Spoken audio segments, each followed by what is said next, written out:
Right, it's another mild, even warm March day on the Suffolk coast here. It is about 15-16 degrees today, sort of overcast. So this is the video I mentioned in my last video. We've planted the Jubaea out, Jubaea chilensis. But let's just have a look at the triangle of Jubaea odoratus.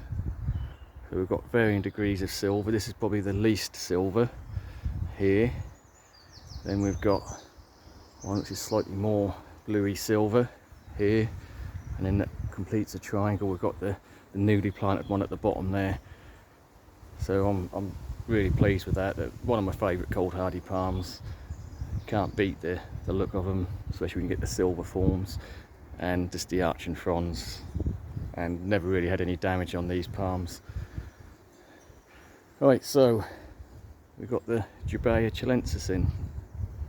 So I will stress, you know, this time last year we were still having cold frosts, so we're about a month in front of what we were last year. It was a late spring last year, so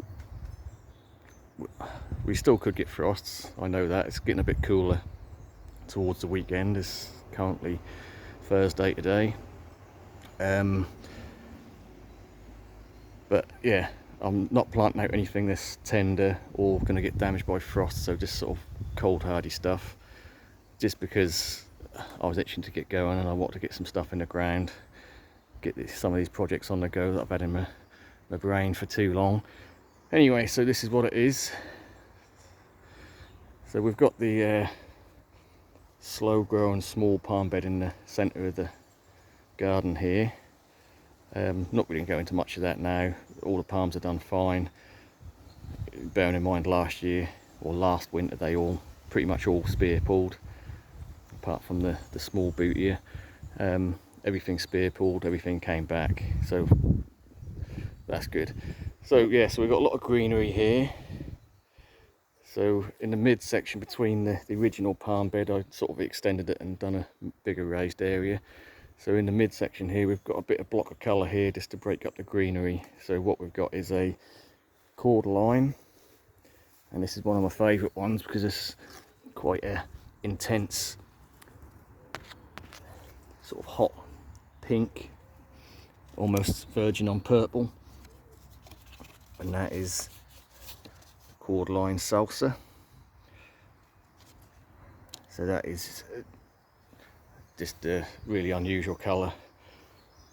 Obviously not the hardiest, but we don't get too bad of winters here. And then we've got either side, we've got some coloured phormiums, which I did mention in the video probably before Christmas. We've got these from B&M reduced. I think they were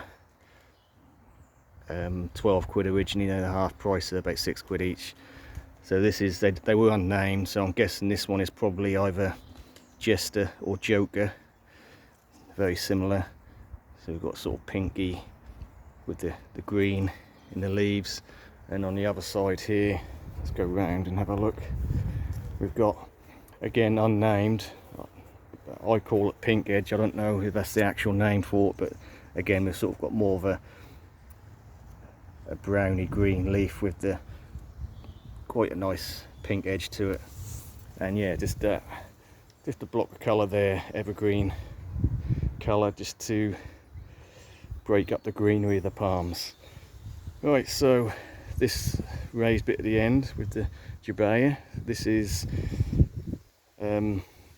gone through a food transformation. So originally when I started getting the tropical garden, this was all Musa Baju, the hardy bananas, and I had a big clump there, and I still get the odd one still pop out now and then. They look brilliant, you know, nice big, all flowered, sort of little bananas on them, but the wind, because they're in the centre of the garden here, and the wind just whipped through sometimes in the summer and just shredded the leaves, and they just look so messy that I'd had to go for a palm instead. And so at that point I had my little power Jubaea Torellii, which done fine first 2 winters, and then we had the winter previous to this one and pretty much died. Well, it has died, but I still haven't given up on it. I've potted it up and put it in a greenhouse because the roots still look good and the base was still firm, so I might just be wasting my time. But on the other hand, I'm not going to chuck it out just in case. I'll give that a year or even 2 years before I chuck that. Right, so we've gone with something really hardy, something that's really wind resistant, and obviously evergreen, centre of the garden, and it's going to get big. We're talking sort of similar spread to the Phoenix Canariensis, so you know, a really wide trunk and a really big sort of frond spread as well, but they're very slow, so again it's going to take a few years, but it's still, you know, I'm quite enjoying at that size, you know, just again with the contrast and palms around it.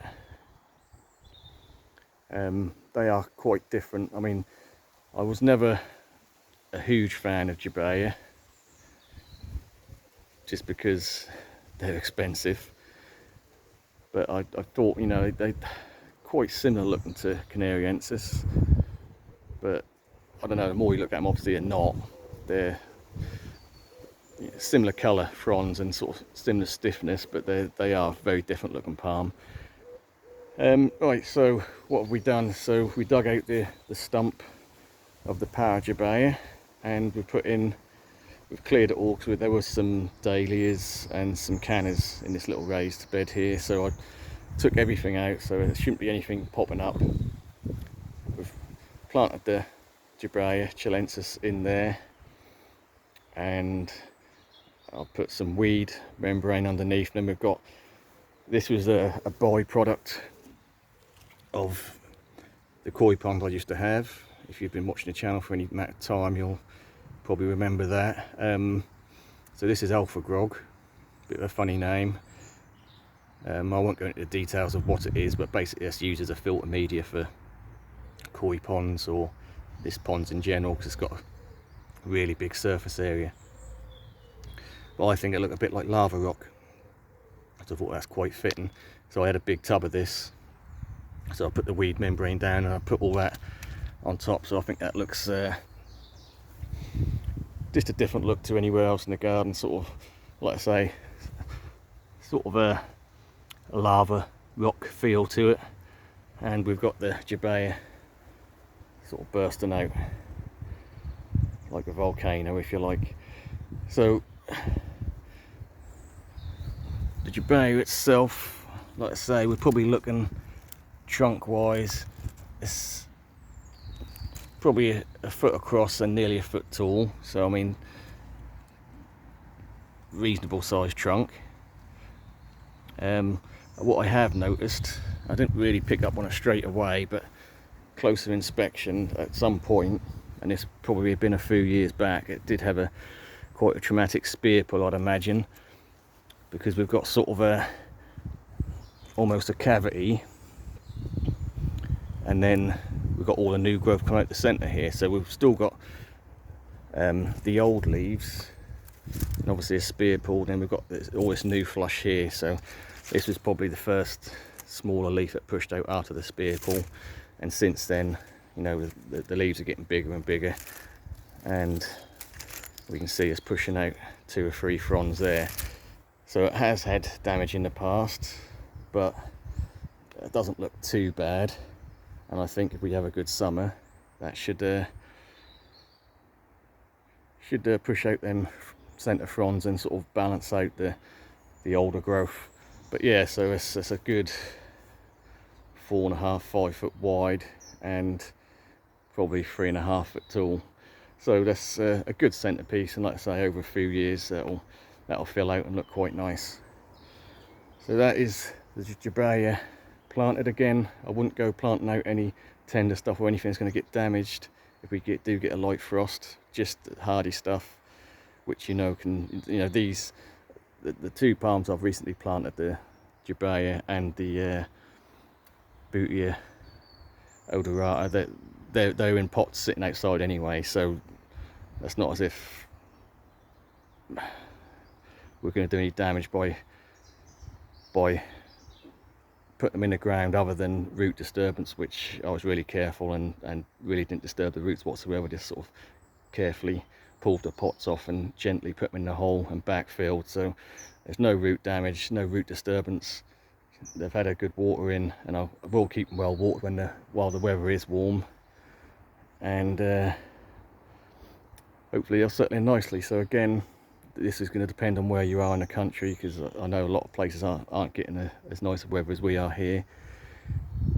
But I mean, you Trachycarpus and your really tough hardy palms, you really can plant now onwards, and you know, no problems with that. But again, just don't think, oh well, you know, I've started planting stuff, so we'll just chuck everything outside and plant it, because that's still early days. You know, we're a few years back, and we're approaching the Easter weekend, and I do remember we had about a foot of snow over Easter one year, so you know, still early in the season, we know, but you know, calculated risks. You know, I've got a lot of stuff I need to get done spring to make the summer garden look nice, so I had to get an early start, and I've still got a lot of stuff to do and a lot of tidying up to do as well. But yeah, each little job is something ticked off the list, so I'm really pleased with that. And like I say, just with them sort of brighter colours just in front of the Jubaea there, sort of give me a nice little break up of all the greenery, and really happy. So what I have got to do now is, now we've got the big Jubaea in, I have got a little tiny one here. This is a little Jubaea, again spear pulled last year but came back strong, so that's going to have to come out. Obviously I can't have two Jubaeas right next to each other, so that'll be coming out and getting potted up. And the Bootia odorata there is going to come out, because that's planted as a very small, literally a 2-leaf strap seedling, and that's before we had the bigger ones. So I don't want again, two palms exactly the same right next to each other. Want plenty of contrast. Right, so we'll leave it there. I probably will do a video on the palms in the centre beds, I normally do after winter at some point, and have a good look at each palm and what they are and how they look after the damage they took last winter. But like and subscribe. We'll catch you on the next one. Thanks for watching.